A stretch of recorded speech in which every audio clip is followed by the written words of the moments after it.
the vice presidential candidate only really has a national impact if they're a bad choice, and that's what we're looking at with Donald Trump's choice of JD Vance. That might have an impact there. Well, as we approach that historic US presidential election in November, every week here on Times Radio Drive, we speak to political heavyweights and we get you the best analysis from across the Atlantic about all the twists and turns on the road to the White House. Today, we're going to talk to Patrick Murray, who's director of Monmouth University Polling Institute. Good evening to you, Patrick. It's good to be with you. Good afternoon, I guess, where you are. You've recently, I know, carried out some new polling. It's looking at enthusiasm of voters and how that has changed since Kamala Harris took up the Democrats' presidential nomination. Tell us what you found. Yeah, I mean, that really is the name of the game here. Enthusiasm has really shifted this into an entirely different election, particularly among Democrats. Before Joe Biden pulled out, in fact, before Joe Biden's disastrous debate appearance in June, just 46% of Democrats were enthusiastic about the race.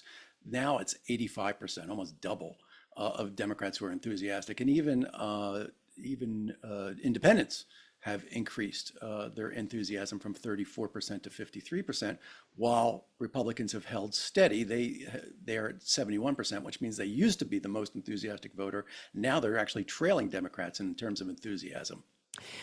You are also looking at what is happening to voters, which pollsters like yourself like to call the double haters. And these were the voters who certainly, when you had Joe Biden up against Donald Trump, were double haters. They didn't want either of the candidates. Tell us what's happening now that you've got a different Democratic nominee. Right. And this has been another big shift. The election was looking like the 2016 election between Hillary Clinton and Donald Trump, when a significant number of voters didn't like either candidate. In this election, it was between Biden and Trump. Nearly 1 in 5 voters said, I don't like either one of them. I don't want to have to vote for either one of them.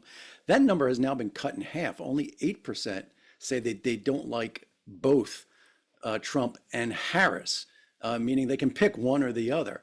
And what that means is those old double haters who don't like Biden, who don't like Trump, have swung significantly into Harris's camp. These are voters who are looking for change, but they were a little wary of the kind of change that Donald Trump would bring. And so, with Kamala Harris, even though she's part of the Biden administration, she was enough of a change to win over a majority of those voters now. We know it's going to be a tight race. And of course, people listening to this program may be aware that in the US, the way that it works is that the overall voting figures amount to less in terms of the significance than what happens in the swing states, because it depends on, we know what so many states are going to contribute in terms of their number of delegates. It all comes down to those key battleground states, places like Arizona, Michigan, Nevada, Pennsylvania, Wisconsin.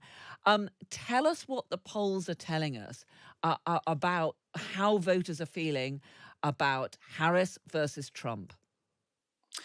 Yeah, so we don't have quite a uniform swing phenomenon in the US because, as you mentioned, some of these states are very different, and each of these states contributes significantly and independently to the electoral college, which selects the president. What that means is Harris right now has about a 5-point lead in the polls, in our poll. And a 5-point lead in the Trump era may translate to maybe only a 1-point lead nationally, which is what we saw in 2016, where Hillary Clinton won the national vote. But 1 point nationally translates to a very close election in some of those key swing states. So right now in those key swing states, Harris is slightly ahead of Trump.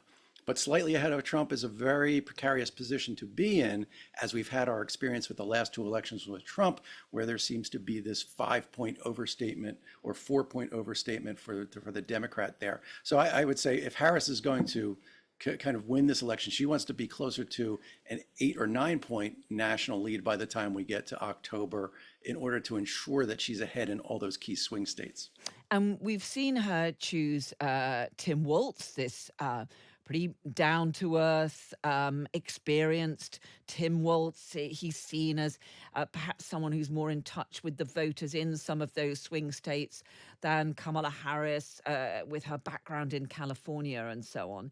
Is there any sense in the polls that you're looking at as to whether the choice of Tim Walz as her vice presidential running mate is going to make much difference? It's going to make a difference among the Democratic base. And this is what's interesting. The vice presidential candidate only really has a national impact if they're a bad choice. And that's what we're looking at with Donald Trump's choice of JD Vance. That might have an impact there.